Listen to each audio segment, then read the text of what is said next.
Jaya Jaya Shri Chaitanya Jaya Nityananda Jaya Advaita Chandra Jaya Gaura Bhakta Vrinda Jaya Jaya Shri Chaitanya Jaya Nityananda Jaya Advaita Chandra Jaya Gaura Bhakta Vrinda Jaya Jaya Shri Chaitanya Jaya Nityananda Jaya Advaita Chandra Jaya Gaura Bhakta Vrinda Hare Krishna. This morning we will be reading from Sri Chaitanya Charitamrita of Srila Krishnadas Kaviraj Goswami.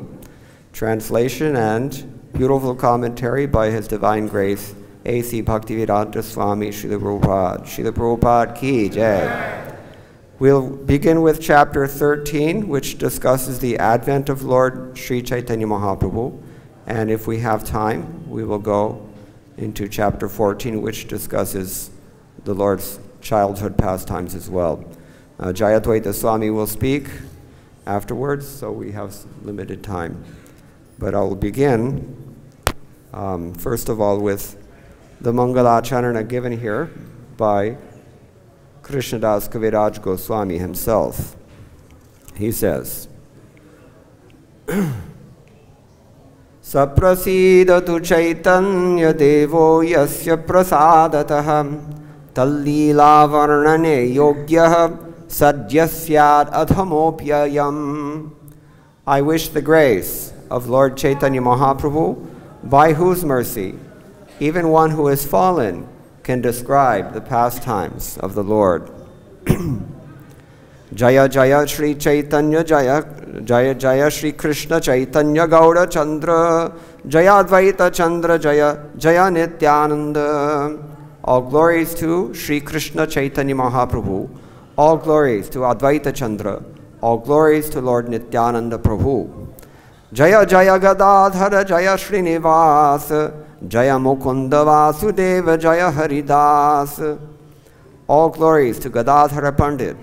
All glories to Srivas Thakur. All glories to Mukunda Prabhu and Vasudeva Prabhu. All glories to Srila Haridas Thakur. Jaya Damodara Swarupa Jaya Murari Gupta Eshava Chandro Daya Tamakaila Lupta. All glories to Sarup Damodar and Murari Gupta. All these brilliant moons have together dissipated the darkness of this material world. Jaya Shri Chaitanya Chandrera Bhakta Chandragana Shabara Prema Jyotsnaya Ujjvala Tribhuvan. All glories to the moons who are the devotees of the principal moon, Lord Chaitanya Chandra. Their bright moonshine illuminates the entire universe.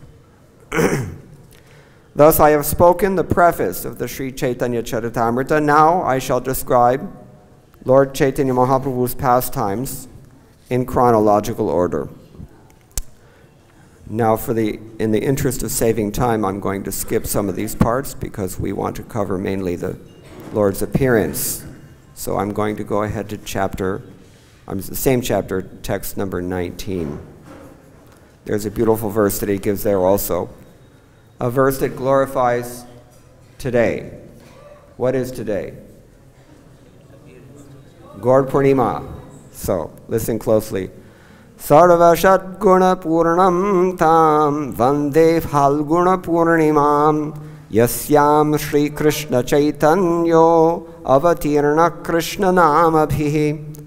I offer my respectful obeisances unto the full moon evening in the month of Phalguna, an auspicious time full of auspicious symptoms, when Lord Sri Krishna Chaitanya Mahaprabhu advented himself with the chanting of the holy name. Hare Krishna. On the full moon evening of the month of Phalgun, when the Lord took birth, coincidentally, there was also a lunar eclipse. In jubilation, everyone was chanting the holy name of the Lord. Hari, Hari, Hari Bol! And Lord Sri Chaitanya Mahaprabhu then appeared, after first causing the appearance of the holy name.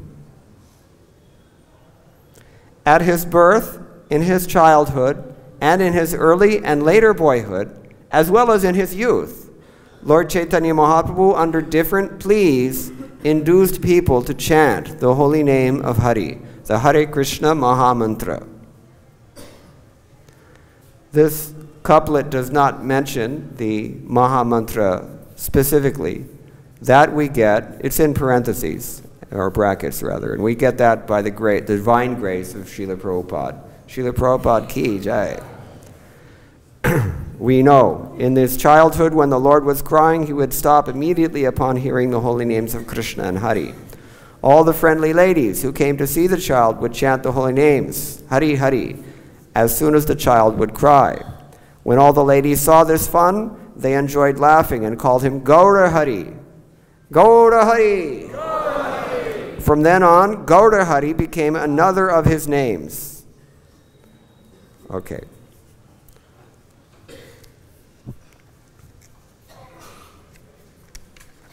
I'm skipping ahead now to text number 52.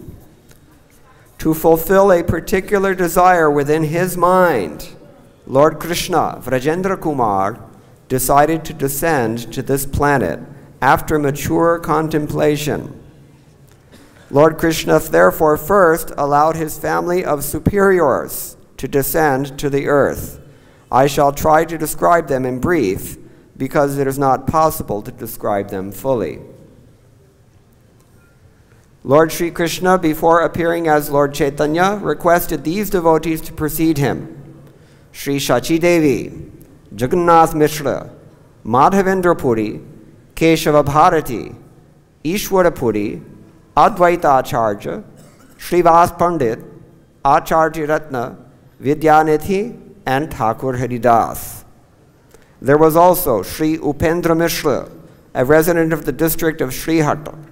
He was a great devotee of Lord Vishnu, a learned scholar, a rich man, and a reservoir of all good qualities. Upendra Mishra had 7 sons, who were all saintly and most influential.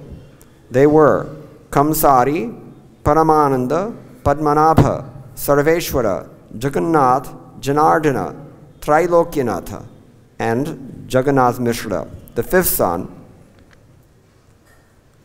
that's Jagannath, decided to reside on the bank of the Ganges at Nadia.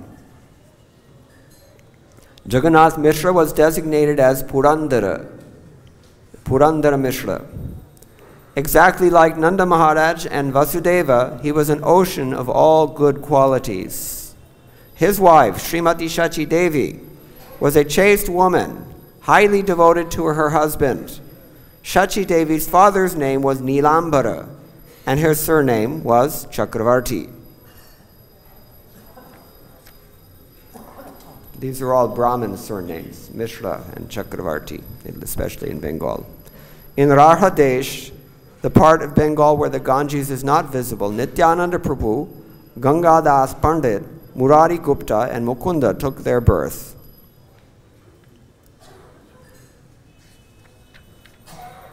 Lord Krishna Vrajendra Kumar first caused countless devotees to appear, and at last he appeared himself. We're moving ahead to text number 80 now.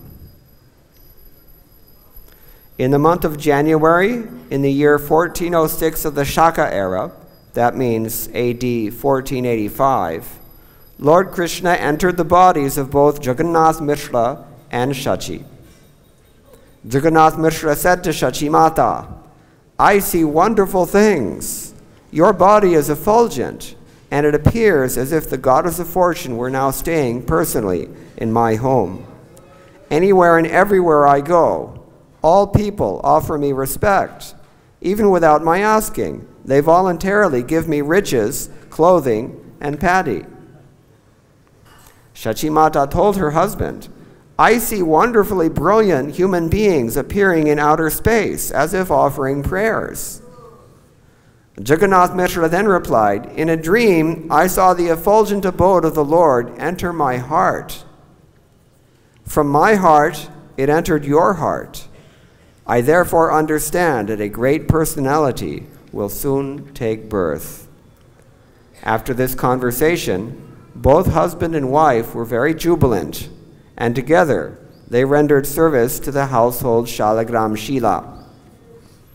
In this way, the pregnancy approached its 13th month, but still there was no sign of the delivery of the child. Thus Jagannath Mishra became greatly apprehensive.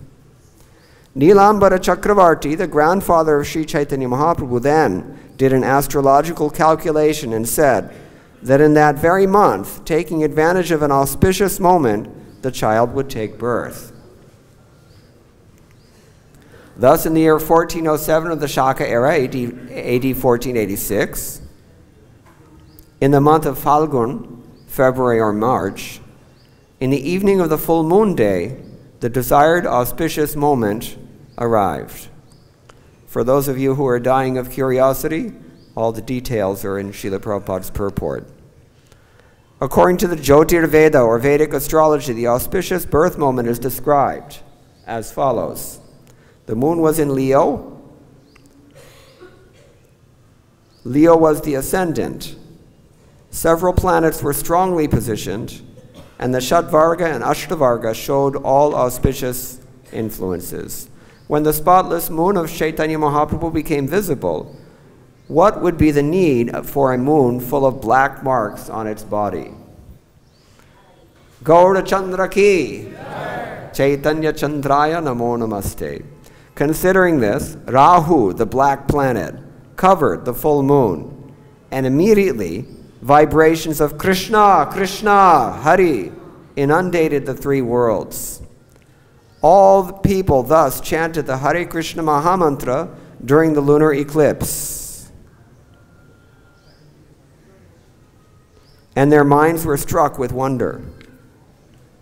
When the whole world was thus chanting the holy name, the Supreme Personality of Godhead, Krishna, in the form of Gaura Hari, advented himself on the earth. The whole world was pleased. While the Hindus chanted the holy name of the Lord, the non-Hindus, especially the Muslims, jokingly imitated the words.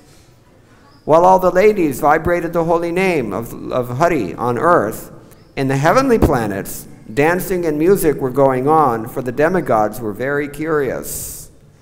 In this atmosphere, all the 10 directions became jubilant, as did the waves of the rivers.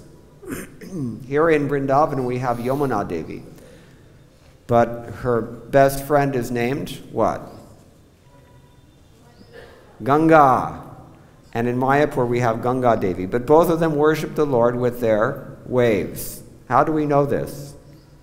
Mathurena mandalena charuna bhimandita premanadha vaishnavadva vartanaya pandita urnami dorvilasa padmanabha pada vandini mam punatu sarvadara vinda bandhunandini. It's said in the Yamunashtakam. She is encircling this Braja Mandala, Yamuna Devi. At least she used to, according to some. Well, it's a fact. In north of Delhi, 90% of the Yamuna is shunted into agricultural purposes in Haryana and Himachal Pradesh. 10% of what is left goes, 100% of the remainder, which is 10% of 100%, that all goes into Delhi, and it's returned into the Yamuna River basin in what form? Stool. It's been processed either through a factory or through a human body. We should do something about this. Everyone on this auspicious occasion should consider this, but I don't want to divert too much. Urmi Dorvilasa Padmanabha Padavandini. She worships the Lord with her little riplets, little waves in the Yamuna. Each of them is as if offering obeisances to Lord Padmanabha. And the same thing is going on in Navadvip Dham when the Lord appears during this wonderful occasion. So in this atmosphere, all the 10 directions became jubilant, as did the waves of the rivers. We should think about this, really. This is serious. Yamuna Devi especially. Why? Because Premanadha Vaishnavadha Vardhana Pandita. She's a pandit, as it were, in the science of increasing your Vaishnavatva, your Vaishnavasness, you can say. If you want to be a devotee, she is the one who can do this. So on Gaur Purnima,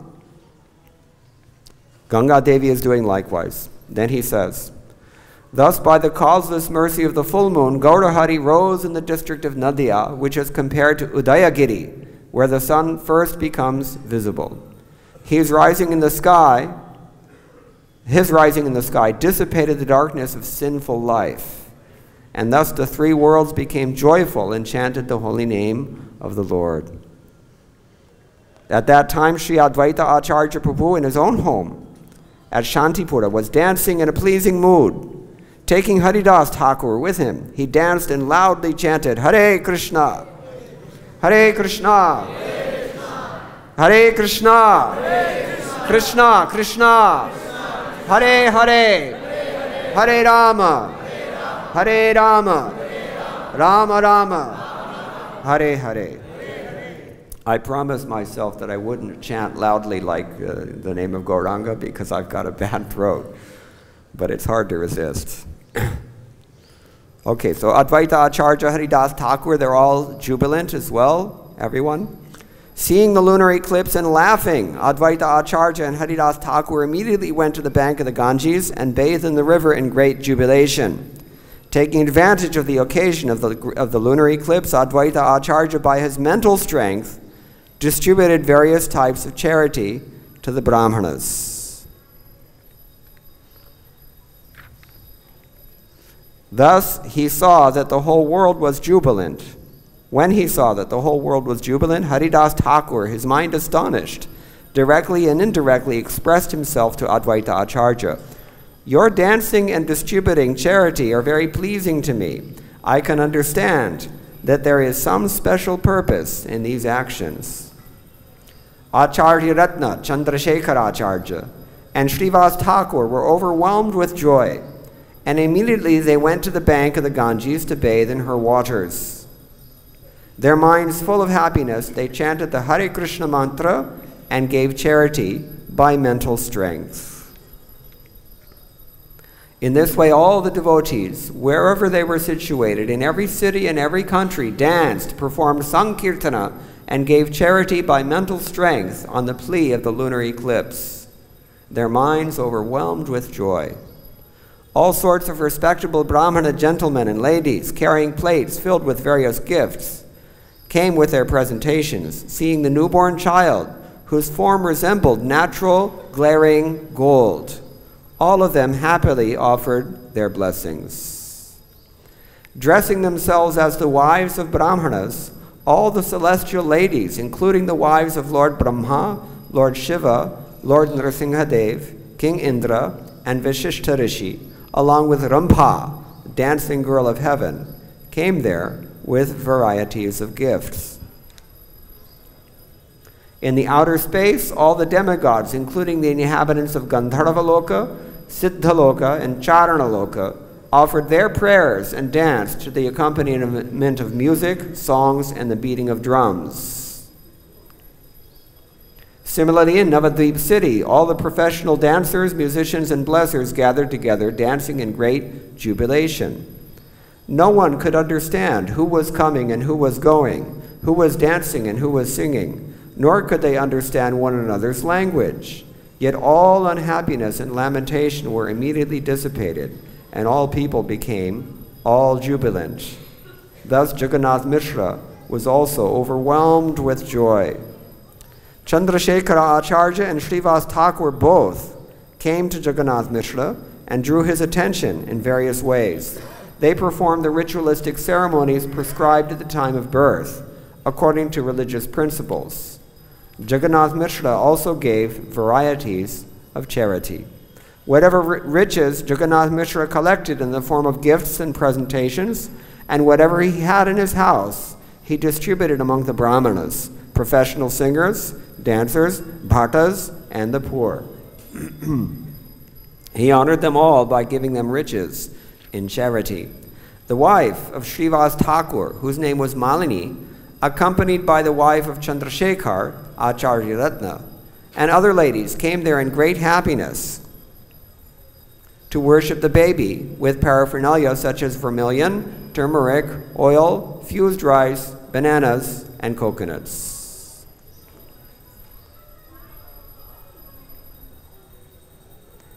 Srila Prabhupada has a nice purport here. Vermilion, kai, which is fused rice. Anyone here from Orissa? No. Maybe. Anyway, you may know this. Bananas, coconut, and turmeric mixed with oil are all auspicious gifts for such a ceremony. As there is puffed rice, so there is another preparation which is called kai, or fused rice, which along with bananas is taken as a very auspicious presentation. Also, turmeric mixed with oil and vermilion makes an auspicious ointment that is smeared over the body of a newborn baby or a person who is going to marry. These are all auspicious activities in family affairs. We see that 500 years ago, at the birth of Lord Chaitanya Mahaprabhu, all these ceremonies were performed rigidly. But at present, such ritualistic performances hardly ever take place.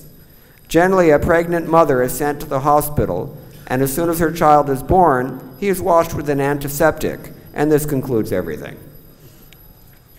Srila Prabhupada ki jai.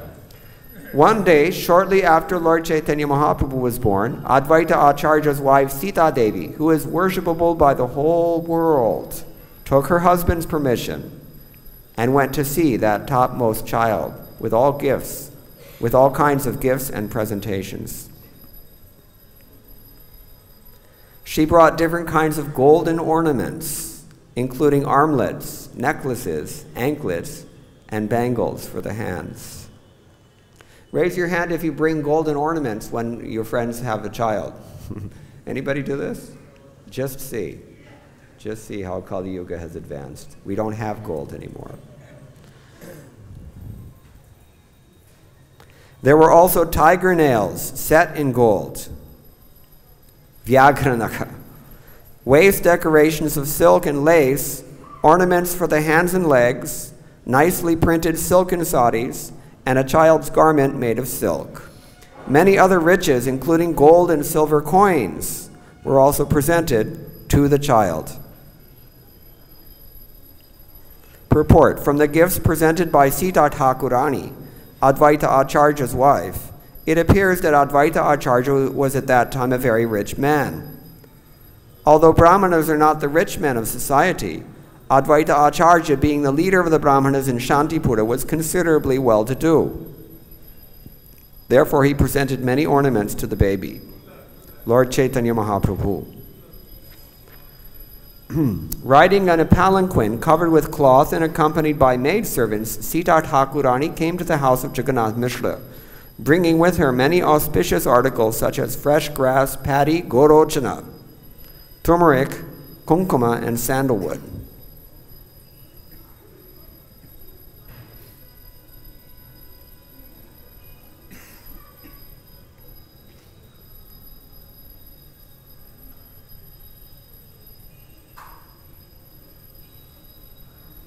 All these presentations filled a large basket.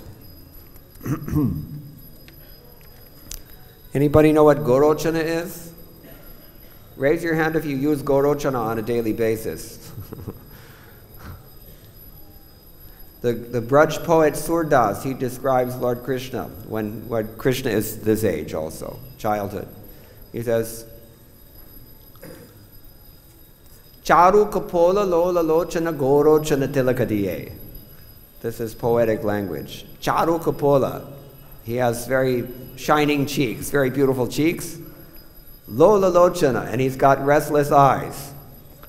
Gorochana tilakadiye, and he's got tilak made out of gorochana. Very auspicious substance. Okay. Srila Prabhupada here is talking in his purport. The words Vastar Gupta Dola are very significant, he feels, in this verse. Even 50 or 60 years ago in Kolkata, respectable ladies, all respectable ladies, would go to a neighborhood place riding in a palanquin carried by 4 men. The palanquin was covered with soft cotton, and in that way there was no chance of seeing a respectable lady traveling in public. Ladies, especially those coming from respectable families, could not be seen by ordinary men. This system is still current in remote places. This is in what, 1973 or 4 he wrote this? Not so long ago. Just like not so long ago, you could throw a coin into the Yamuna River and watch it go all the way to the bottom.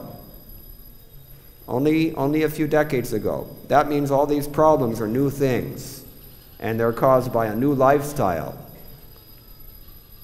This is the new India. Anyway.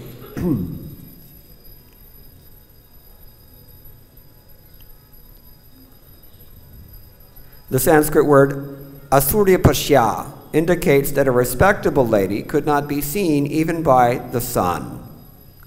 In the Oriental culture, this system was very prevalent and was strictly observed by respectable ladies, both Hindu and Muslim. We have actual experience in our childhood that our mother would not walk even next door to observe an invitation. Rather, she would go either in a carriage or in a palanquin carried by 4 men. This custom was also strictly followed 500 years ago, and the wife of Advaita Acharya, being a very respectable lady, observed the customary rules current in that social environment. When Sita Thakurani came to the house of Shachi Devi, bringing with her all kinds of eatables, dresses, and other gifts, she was astonished to see the newborn child, for she appreciated that except for the difference in color, the child was directly Krishna of Gokula himself. Seeing the transcendental bodily effulgence of the child, each of his nicely constructed limbs full of auspicious signs and resembling a form of gold, Sita Thakurani was very pleased, and because of her maternal affection, she felt as if her heart were melting. Gaura Hari ki, Sita Thakurani ki. She blessed the newborn child by placing fresh grass and paddy on his head and saying, "May you be blessed with a long duration of life." But being afraid of ghosts and witches, she gave the child the name Nimai. Nimai. Purport: Dakini and Shankani are 2 companions of Lord Shiva and his wife who are supposed to be extremely inauspicious, having been born of ghostly life. It is believed that such inauspicious living creatures cannot go near a neem tree. At least medically, it is accepted that the neem wood is extremely antiseptic, and formerly it was customary to have a neem tree in front of one's house. On very large roads in India, especially in Uttar Pradesh, there are hundreds and thousands of neem trees. Neem wood is so antiseptic that the Ayurvedic science uses it to cure leprosy. Medical scientists have extracted the active principle of the neem tree, which is called margosic acid. Neem is used for many purposes, especially to brush the teeth. In Indian villages, 90% of the people use neem twigs for this purpose. At least they used to, before we taught them how to use toothbrushes with lauryl sulfate, for your information.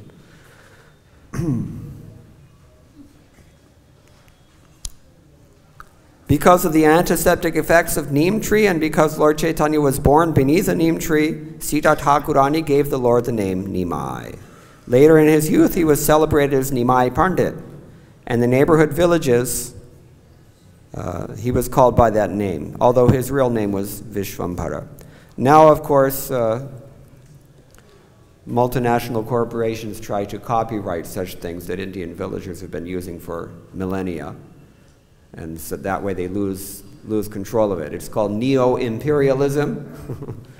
This is the new superpower in today's geopolitical sphere. Anyway, on the day the mother and son bathed and left the maternity home, Sita Thakurani gave them all kinds of ornaments and garments, and then also honored Jagannath Mishra. Then Sita Thakurani, being honored by Mother Shachi Devi and Jagannath Mishra, was greatly happy within her mind, and thus she returned home. In this way, Mother Shachi Devi and Jagannath Mishra, having obtained a son who was the husband of the goddess of fortune, had all their desires fulfilled. Their house was always filled with riches and grains. As they saw the beloved body of Sri Chaitanya Mahaprabhu day after day, their pleasure increased. Why did their pleasure increase as they see his body day after day? Because his body increased day after day. This is his Leela. It only happens here. Chaitanya Chandrodaya Natak says that the real devotees, they actually, and the Lord himself, actually prefers his Leelas in this world to those that are going on in Goloka Vrindavan. Because this sweetness is only here. Here there are real demons to fight. And here there's this whole Bala Leela only happens here. Jagannath Mishra was an ideal Vaishnava. He was peaceful, restrained in sense gratification, pure and controlled. Therefore, he had no desire to enjoy material opulence. Whatever money came because of the influence of his transcendental son, he gave it in charity to the Brahmanas for the satisfaction of Vishnu. After calculating the birth moment of Lord Chaitanya Mahaprabhu, Nilambara Chakravarti privately said to Jagannath Mishra that he saw all the different symptoms of a great personality in both the body and the birth moment of the child.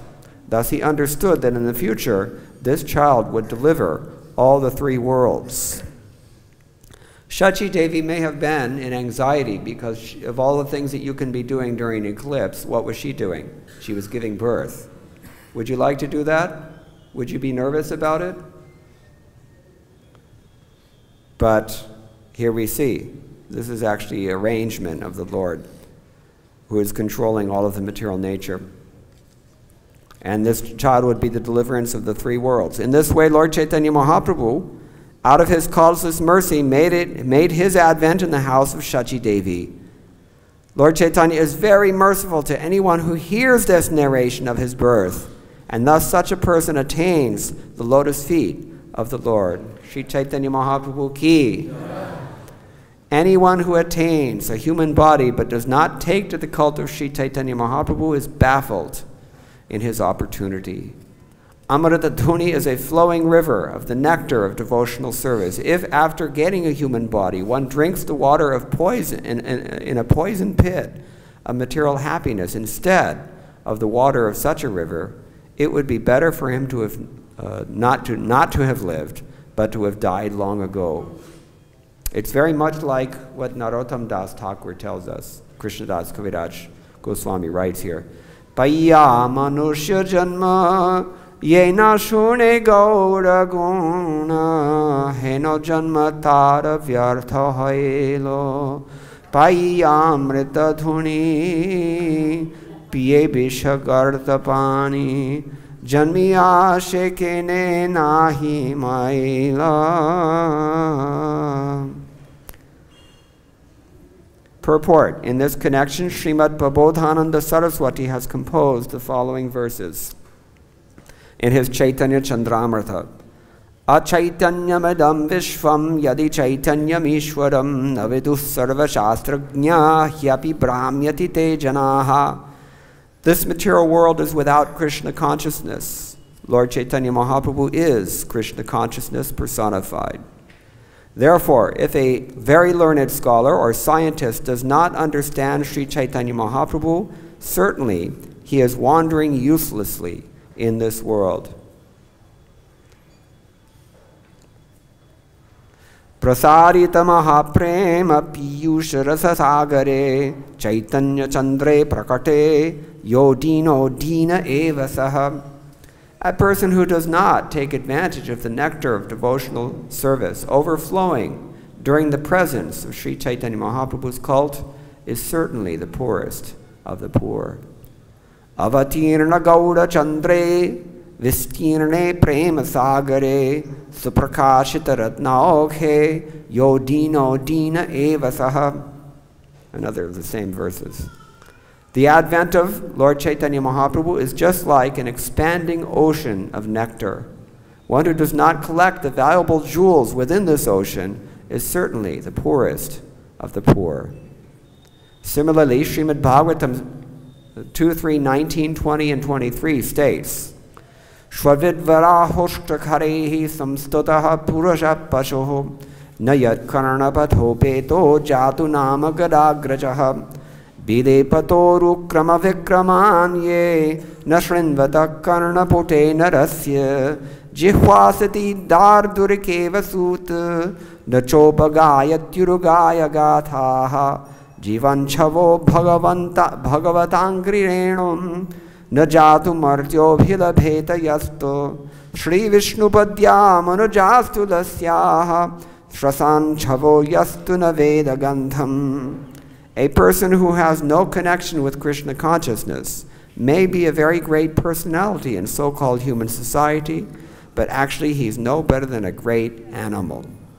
Such big animals are generally praised by other animals, like dogs, hogs, camels, and asses. A person who does not lend his oral reception to hearing about the Supreme Personality of Godhead must be considered to have ear holes like holes in a field. Although that person has a tongue, it is like the tongue of a frog, which unnecessarily creates a disturbance by croaking, inviting the snake of death.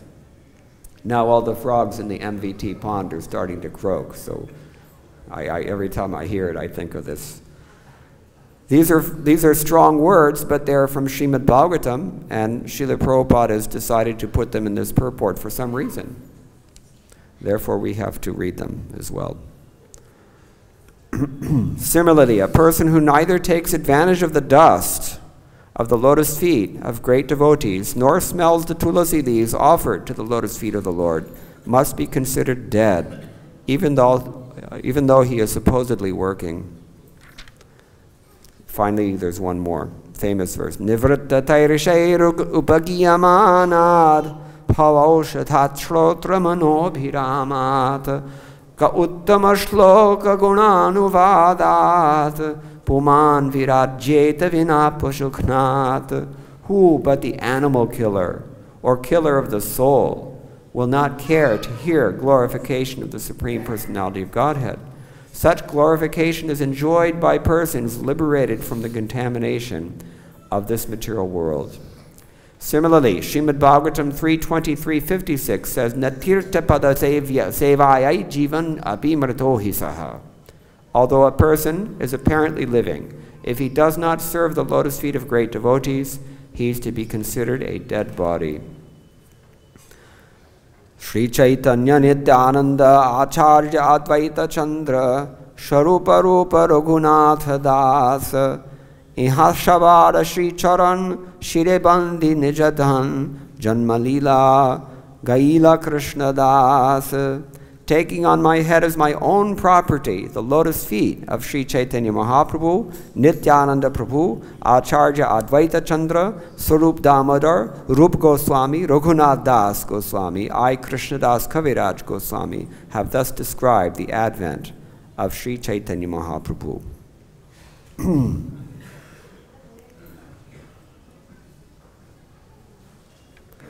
Chapter 14, Lord Chaitanya's childhood pastimes. We have a few moments. Srila Bhaktivinoda Thakur has given a summary of this chapter in his Amrita Pravaha Bhashya. In the 14th chapter, there is a description of how Lord Chaitanya Mahaprabhu enjoyed his childhood pastimes, crawling, crying, eating dirt, and giving intelligence to his mother. Favoring a Brahmana guest, riding on the shoulders of two thieves, and misleading them to his own house, and on the plea of being diseased, taking prasadam in the house of Hiranya and Jagadish on the Ekadashi day. The chapter further describes how he displayed himself as a naughty boy, how when his mother fainted, he brought a coconut to her on his head, how he joked with girls of the same age on the banks of the Ganges, how he accepted worshipful paraphernalia from Srimati Lakshmi Devi, and how he sat down in a garbage pit and instructed his mother in transcendental knowledge, how he left the pit on the order of his mother, and how he dealt with his father with full affection.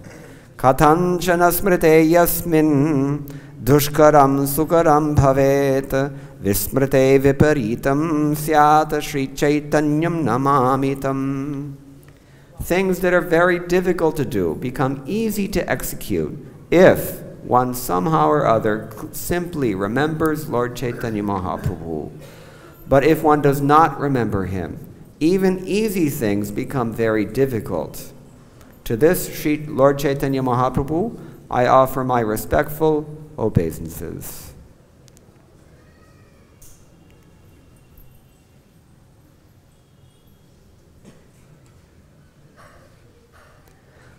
Jaya Jaya Shri Chaitanya Jaya Nityananda Jaya Advaita Chandra Jaya Gaura Bhakta Vrinda. I have thus described in brief the advent of Sri Chaitanya Mahaprabhu, who appeared as the son of Mother Shachi, exactly as Krishna appeared as the son of Mother Yashoda. Purport: Srila Narottam Das Thakur confirms this statement that now Lord Krishna, the son of Mother Yashoda, has appeared again as Lord Chaitanya Mahaprabhu, becoming the son of Mother Shachi. Brajendra Nandana Je Shachi Shuta Hoilo She Balaram Hoilo Nitai. The son of Shachi is none other than the son of Mother Yashoda and Nanda Maharaj, and Nityananda Prabhu is the same Balaram. I've already briefly spoken about the pastimes of his birth in chronological order. Now I shall give a synopsis of his childhood pastimes. Vande Chaitanya Krishnasya Balya Leelam Manoharam Laukikim Abitam Isha Cheshtaya Valitantaram. Let me offer my respectful obeisances unto the childhood pastimes of Lord Sri Chaitanya Mahaprabhu, who is Lord Krishna himself. Although such pastimes appear exactly like those of an ordinary child, they should be understood as various pastimes of the Supreme Personality of Godhead. Purport: in the Bhagavad-Gita 9:11, this statement is confirmed as follows: Avajananti mam mudha manashim tanamashritam param bhavam ajananto mama bhuta maheshwaram. Fools deride me when I descend in the human form. They do not know my transcendental nature and my supreme dominion over all that be. Why does Prabhupada say these things again and again, the same verses? Why does he keep, in full, he quotes the whole verse again and again and again, at every opportunity? Why does he do this? Anybody have any ideas? Gopal. Defects in human life is forgetfulness. One of the defects of the human conditioned human being is we forget. Okay, anything else? Nobody has any clue? Huh? Emphasis. Emphasis, very good. Anything else? Huh? Just so that it sinks in our consciousness, Bhanavata? It reminds us to remember where we've come from. It reminds us to remember where we come from or where we are. We have this problem. We come in front of the deity of Gauranga Mahaprabhu and we chant the name of Gauranga Mahaprabhu, and we don't feel like Narottam Das Thakur, who says, Gauranga bolite hobe pulaka sharir. As soon as he chants the name of Gauranga, he cries. We don't do this. And we see the deity every day, but we don't see the deity. Pashyanna pina pashyati. You see? We go, we have the same disease. We are all recovering, demons in recovery, we can say. Reforming demons. So we have to work on ourselves, and Srila Prabhupada helps us in this way for all these reasons. They're all correct reasons. So here again, he's reminding, to execute his pastimes, the Supreme Personality of Godhead appears on this planet or within this universe like an ordinary human being or human child, yet he maintains his superiority as the Supreme Lord. Even Brahma, so who are you? Even Brahma sees that I can pull a fast one on this little boy. Even Brahma felt like this. Even Markandeya Rishi, according to one source, says, he came and he saw, they told him that Krishna is in Vrindavan, the Supreme Lord is in Vrindavan as Krishna, the son of Vraja's king. So he came to see this, and he found some boys were playing ball over in Gokula, and he thought, okay, which one is Nanda Kumar? Somebody pointed out that one. He said, no, this can't be. It cannot be. How do you know who you're dealing with here in Vrindavan? Anybody. Who knows who they are? You have to be careful. So Prabhupada is reminding us also. We also have this problem still. Don't think that it's gone just because theoretically we have some conviction of the philosophy. It takes some time. Okay. Lord Krishna appeared as a human child, but his uncommon activities, even in his childhood, like the killing of the demon Putana or the lifting of Govardhan Hill, were not the engagements of an ordinary child.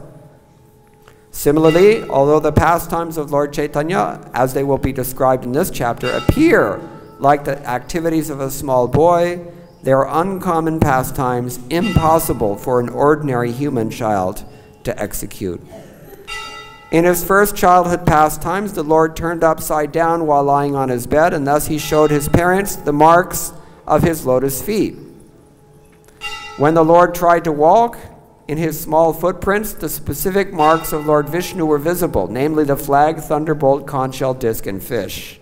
Seeing all these marks, neither his mother nor his father could understand whose footprints they were. They were struck with wonder. They could not understand how those marks could be possible in their home. Jagannath Mishra said, "Certainly child Krishna is with the Shalagram Shila. Taking his childhood form, he's playing within the room." Mishra kahe, Bala Gopala che Shila Shange, Teon Murti Haya Ghare Khele Jani Range. Apparently they were worshipping Bala Gopal and Shalagram. So this is his only explanation. While Mother Shachi and Jagannath Mishra were talking, child Nimai woke up and began to cry, and Mother Shachi took him on her lap and allowed him to suck her breast. While Mother Shachi was feeding the child from her breast, she saw on his lotus feet all the marks that were visible on the floor of the room, and she called for Jagannath Mishra. When Jagannath Mishra saw the wonderful marks on the soul of his son, he became very joyful and privately called for Nilambara Chakravarti. One calls for an expert when one encounters such. When Nilambara Chakravarti saw those marks, he smilingly said, "Formerly I ascertained all this by astrological calculation and noted it in writing." And he goes on. I think time is up, for me at least. So just 2-3 more verses, because it's hard to stop now. There are 32 bodily marks that symptomize a great personality, and I see all those marks in the body of this child. There are 32 bodily symptoms of a great personality. 5 of his bodily parts are large, 5 fine, 7 reddish, 6 raised, 3 small, 3 broad, and 3 grave. Do you want to know more about this? Just purport is here. The 5 large parts are the nose, arms, chin, eyes, and knees. The 5 fine parts are the skin, fingertips, teeth, hair on the body, and hair on the head. The 7 reddish parts are the eyes, soles, palms, palate, nails, and upper and lower lips. The 6 raised parts are the chest, shoulders, nails, nose, waist, and mouth. The 3 small parts are the neck, thighs, and male organ. The 3 broad parts are the waist, forehead, and chest. The 3 grave parts are the navel, voice, and existence. Altogether, these are the 32 symptoms of a great personality. This is a quotation from Samudrika. So you can go home and you can examine yourself in the mirror and you can see, you can ascertain where you stand. And then at least we can think about the transcendental limbs of the Lord with this kind of description. That's why it's here. This baby has all the symptoms of Lord Narayan on his palms and soles. He will be able to deliver all the 3 worlds. This child will preach the Vaishnava cult and deliver both his maternal and paternal families. I propose to perform a name-giving ceremony. We should observe a festival and call for the Brahmins because today is very auspicious. So it seems as if he was not able to wait. Okay, in the future, this child will protect and maintain all the world. For this reason, he is to be called Vishvambhara. After hearing Nilambara Chakravarti's prediction, Shachimata and Jagannath Mishra observed the name-giving festival in great joy, inviting all the brahmanas and their wives. That ends this passage. Next, we hear about how the Lord begins to crawl and how he begins to do other things, but the time is up. So I will stop here, and Jayadvaita Swami will kindly speak a few words. I don't think we have time for questions because it's already over time. So thank you very much. All glories to Srila Prabhupada.